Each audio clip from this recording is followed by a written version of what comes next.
سلامات، كيفكم؟ شو الأخبار؟ اليوم بدي أحكي عن استغلال الإعلانات بشكل نصب واحتيال واقع مع أحد الأشخاص بأحد التعليقات اللي اجتني على الصفحة. كنت عم حط إعلان وظائف ووظائف، المهم اجاني التعليق، المهم حكى لي الشاب قصته. عم بختصر كثير أنا. القصة ما فيها دير بالك اللي انت طالب وظيفة، مندوب تسويق، مندوب إعلانات، مندوب أو لا ماركتينج، أي شيء له علاقة بالسيلز، انتبه يا طالب الوظيفة، هذه انتبه عليها. فطلب وظيفة، فحكي مع الشخص هذا، قال له أنا عندي شغل بعطيك راتب أسبوعي، بس قال لك راتب أسبوعي ما تشتغل على الخالص، خلص الموضوع.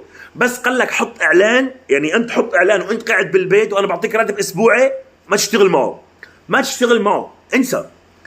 فطبعا الشخص حكي معه، قال له أنا رح أعطيك شقة للبيع، شقة للإيجار، سيارة إلى آخره. المهم فأعطاه المعلومات. طبعا الشخص عنده راتب أسبوعي، قال له أنا بعطيك راتب أسبوعي. فهمت علي كيف؟ بتنزل لي إعلانات بأحد المواقع المعروفة أو عدة مواقع، طبعا هي المواقع بيندفع لها مبلغ مادي. دفع له، يعني قال له أنا ادفع أنت للإعلانات، لتسويق الإعلانات، وإلك راتب كل أسبوع. يعني الرجال أخذ المعلومات تبعت الشقة، حطها عنده على الأونلاين بالحساب اللي له، دفع ثمن الإعلان إظهاره. طبعا بتعرف كل موقع إعلاني في له ثمن، يعني إنه يكون هذا يعني مميز أو تيربو أو كذا، في أكثر من نموذج يعني. فحط إعلان، بعد ما حط إعلان تفاجأ من أحد الاتصالات صاحب الفيلا عم يحكي معه. صاحب الفيلا عم يحكي معه، مين اللي قال لك تأجر؟ انت مين؟ انت مين سمح لك؟ مين اعطاك الاذن؟ مين قال لك؟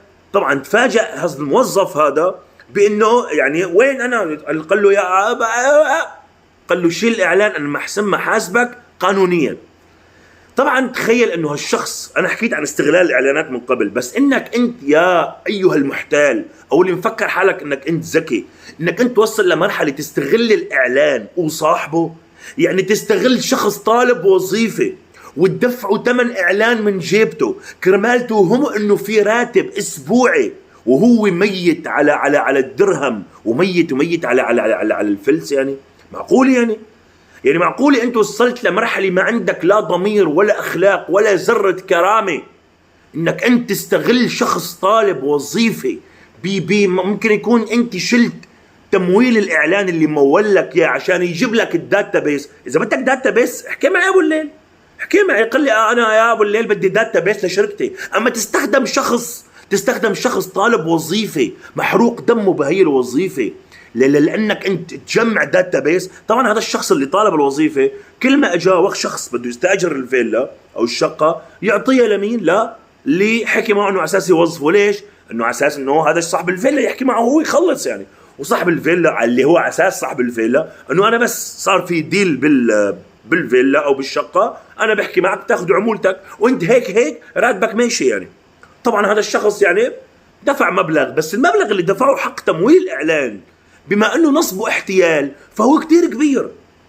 يعني انا ممكن اخسر فيه، ممكن انا اذا بدي ادور على شغل ووظيفه ممكن اخسر تاكسي ب 30 و40 درهم و50 درهم، ماشي، ممكن ما الاقي شغل، بس ما عندي مشكله. بس وقت اللي انت بتاخذه مني درهم بهالنصب والاحتيال، هذا الشيء ما يعني ما بعرف. يعني دير بالك اللي طالب وظيفه بالماركتينج بالتسويق، دير بالك من شخص بيتصل فيك، وعلى فكره اشخاص كتير بيقول لك راتب اسبوعي، اوكي، ونزل اعلان وبعلم لك انا بحاسبك انا.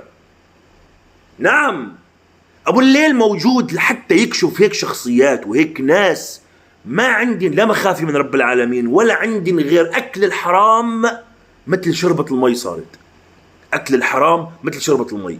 فدير بالك ايها المسوق الاعلاني ويلي عامل ماركتينج، حط ببالك انك انت بالنهايه غلطان. يعني انت معلش كمسوق اعطيك غلطك، انت كمان انت غلطان انك انت عملت اعلان لشخص ما بتعرف الملكيه له ولا شيء. هلا انا ابو الليل بعمل اعلانات، ممكن اعمل اعلان لشقه، استديو، غرفه على اليوتيوب يعني، بس انا باخذ كتاب خطي من صاحب الاستديو، من صاحب الشقه، من صاحب الهي، انه انا لا مانع انه ابو الليل يحط اعلان على قناته اليوتيوب وبصور الملكيه وبصور الهويه وبتاكد من الباركود تبع الملكيه. يعني في كل وثيقه رسميه في لها تاكد. انا طولت عليكم كثير، بس فيديو مهم للشخص اللي طالب وظيفة. انتبه من الحرامية، انتبه من الناس اللي بتستغل انك انت قاعد بالبيت وتحط اعلان وتشتغل وتعمل اونلاين وتجيب له زباين، واخر شيء يقول لك كشملك بعد ما ياخذ الداتا بيز. ايها النصاب، ايها الحرامي، اذا بدك داتا بيز لشركتك، ان كنت عقارات، ان كنت سيارات، ان كنت مين ما كنت تكون، ابو الليل بيساعدك وببلاش. لا تحكي وتنصب مع الناس وتحرق قلب شخص انت اخذت تمويل الاعلان اللي دفعه، يمكن هي حق سندويش الفلافل اللي هو بده ياكله. بالله عليك كفانا نصب واحتيال، كفانا استغلال للناس. يعني انا بسال سؤال، يعني انتم ما عاد ضل عندكم غير الناس اللي طالبه وظيفه ومحروق دمها هي اللي تنصبوا عليها؟ ما ضل في ناس ثانيين؟ يعني ما بعرف خيو، بسافر لاخر، يعني ما في، حتى لو سافرت الى ما وراء البحار لازم تلحقني مواضيع اجتماعيه بحته. انا طولت عليكم، شكرا لكم، سلامات.